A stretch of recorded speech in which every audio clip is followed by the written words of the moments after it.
We asked a bunch of tastemakers and socialites what they thought was a respectable struggle for rappers to have before their careers popped off. I think homeless, by far. I just think broke should be added onto there. Broke can be fixed, but homeless is a whole different situation. The homeless one speaks to me though, because you down and out. Before I got my internship, I was homeless for a year. There it is. You know what I mean? It happened. This man was just on tour with Slaughterhouse. That's respect. If you are a rapper, a big time rapper now, and you came from being homeless, you've got our utmost respect. 100%. This was me, you know, I ain't come too far to forget sleeping on benches, sleeping in abandoned houses. You know, it took somebody to give me an opportunity to actually, I'm not getting choked up. Yeah, you sure, man? I caught my shit. You sure? You no, sure? No, I'm positive. You positive? Homeless. Now, I can't speak on personal experience, but I look at Machine Gun Kelly's story, and at one point before he signed the Bad Boy, before he became who he is, he was living on, you know, going from house to house and, you know, living on people's couches. If you're homeless, there's nothing glamorized about it. There's nothing like that makes you be like, oh, I wish I was like that. Just imagine living on the street, you have no pride, and you're having to beg for money. And then what you do is you take on a struggle, which is more of a long-term goal, and you actually achieve it. I've got too much respect for you. The homeless attitude and the mindset and the aura of it is you against the world. You know, you have that thought process reestablished when you get into the industry because you feel like no one's giving you a chance, no one's gonna listen to you, you don't know where your next check's coming from, you don't know if you're gonna be able to pay rent, and that comes with the homeless territory. I mean, you don't have to worry about rent, you have to worry about, is it gonna rain? But then, say for instance, they did get massive and then they made a song about it, oh, I used to be homeless, you really think it would chart higher than the rest of these guys talking about how they used to be on the street selling coke? Because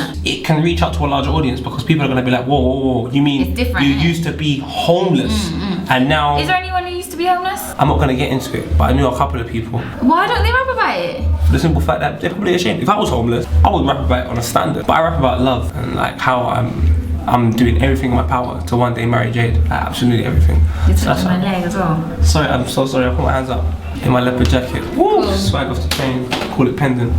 That just builds so much character, work ethic, determination, persistence, consistency. It builds all of that being homeless. And you don't have a dime to your name. So you're training yourself to be a successful person as a homeless person. I reckon homeless or single parent. If I saw a single parent woman who had a story and a message to say about, you know what I mean, her situation or whatnot, and she did it in a unique way, and she articulated herself in a certain way, yeah, I could fuck with that. There isn't that. That's true. Everyone's coming from a single parent household and saying certain things. There's no girl saying that, saying, look, I've got my kids there, daddy's part, I'm doing my thing. That would get enough ratings, you know. A lot of people will relate. Man will relate because they can relate to say it as their mum. Girls will relate to say she's a strong woman. That food is funny. It's not gonna be fast food. I don't understand. The struggle that I actually respect more is this, especially if you're living in the hood, the amount of character it takes to say, I am not going to do something illegal. I am going to do something that will only pay me minimum wage, that I have to wear a uniform to, that's not really cool. You have to work in an environment where people you know are coming in and out constantly, and that is, you're going to have to work for it. It's definitely not fast food, bro. So don't put fast food on there like that ever again. We're both agreed on that. It's not fast food. You ever been in a fast food joint? Those people are actually in there working. They're not in there kicking it. Like, they're really working, especially like a chain joint or something. That takes a lot of character because you're saying, I'm going to go the right way, which is usually slower with less immediate rewards than the fast way. I'm just putting out there, I'm gonna say homeless. If I start hearing about homeless rapper or singer, I'm gonna pay attention more than likely. Are you? Really though? Yeah. Are you actually really gonna pay attention to a homeless man who's saying I ain't got no yard over a man who's gonna say, you know what, bro, I sell bare coke on the roadside, you know? Yeah, but obviously if you're hearing a homeless man, you have to do something for you to hear him, so he must have moved up from being homeless. Any rappers who work at Burger King, we respect your hustle. We want to hear from you, and go ahead and at lowkey UTHN. You fucked up my at name. It's UHTN. Pimp's massively glamorized in hip hop. You know what's crazy as well? Women love rappers who talk about being a pimp, 50, Snoop Dogg. I had a friend that used to work in Washington, like doing youth work for women who'd been abused and been pimped. And you know one thing that pimps in America used to do? They used to find the most vulnerable girl that they'd picked up off the streets. They'd find like 10, 13-year-old girls and they'd set fire to one in front of everybody else to scare the shit out of all the other women. Kind of make them not want to leave. Kind of like the lynching thing, innit? Yeah, exactly. Set fire to a girl, you know. This is what a pimp is, and this is what girls seem to like rappers who talk about being pimps. You fucking idiots. This is the funniest one. Shout out to SDS.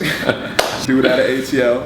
That's the homie. You know what? This is kind of me too now, though. Yeah. I feel like the DJ's getting more props than the promoters at the moment. You know, we've got some amazing DJs out there already, and they're really doing some big things. Obviously, you've got people like Charlie Slow, who, as we all know, is at Radio 1 now, and that's a great thing. But I can't think of a promoter who I can name on the same level as Charlie in terms of how many people know them. College students get no props at all. It's really bad. There you go. Student is a struggle too. That's the Kanye. You know, Kanye's an example. You know, he said he spent a couple of years in school and he dropped out. Other rappers like David Banner talked about going to school and, you know, even going back, not finishing grad school. Lil Wayne went to school. J. Cole, Romeo. So I think that's definitely respectable. Even if you didn't finish, the idea that you have that experience, you had that drive to at least try and, you know, better your situation.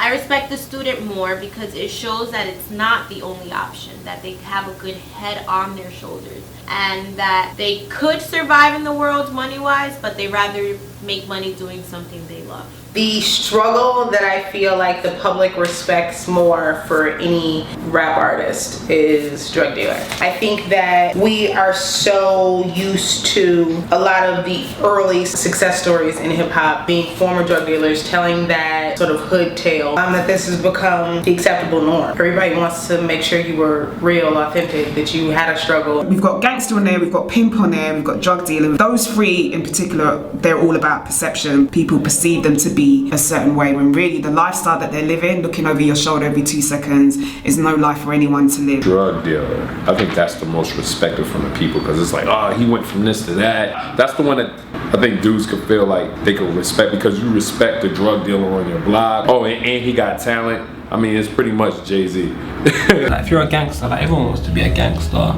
That's true. And like people lie about it. Like, there's bare rappers in this country that lie about this whole gangster lifestyle. They probably never even shot a gun before. Probably never even seen a gun unless they were watching like Cowboys and Indians. So I don't even respect them people. I definitely agree that drug dealer is probably the most respected, as fucked up as that is. But to me, this is boring now. Like, this is everybody. This is probably like one of the more common ones. Like, you need a new story if you're gonna come to me talking about I used to hustle on the block, like, and then you still writing rhymes about how you hustle. That means nothing. Everybody does that. The average person is an idiot. Yeah, because it's the life seems glamorous, or it's portrayed to be a glamorous lifestyle. Obviously, the people that actually glamorize that shit have never lived it, which is why they think it's glamorous. And the people that actually like the glamorization of it are far removed from it anyway. So there's no danger. So they're not involved with any sort of danger whatsoever. So watching a fucking movie, you just don't have to be involved. Stockbroker again and a lawyer within this scene. It's a horrible thing to say, but you know, if you come from a certain background, if you're in a certain profession where music isn't involved, not to say there's no respect, nobody really cares. They've had to work hard to get there, but they're very influential jobs. Pay a lot of money, probably a lot more than the drug dealer, the gangster, and the pimp, but there you go. I'm employed by all the new rappers on new music. I'm gonna let you niggas tweet me starting in the month of June, because that's Black Music Month, right? Yes. So, but what if they're not black? You're only accepting black music? For me, I'm gonna make up my own music month. June 1st, new music month. What I want you guys to do is at me your material, upload artwork and MP3. I'm gonna give you the platform. I'm gonna let the people decide, and I'm gonna put your music up. 31 days, 31 artists, Low Music Month on YouHeardThatNew.com. Shit just got real. June 1st, 2012, we start Low Music Month. If you're like years in front of somebody, are you really gonna bring, like, what's the point if you work in glamour? There's still a piece to be had. You know what I'm saying? If Diddy's not that relevant in England, which he wasn't for a while, bro, you gotta remember, we might be a small country. He needs to look a little bit like Beyonce and act like Rihanna, then you know, I think she'll be perfectly okay. Can we aura bus in the States? A lot of this industry, the music industry, has a lot to do with cosigns.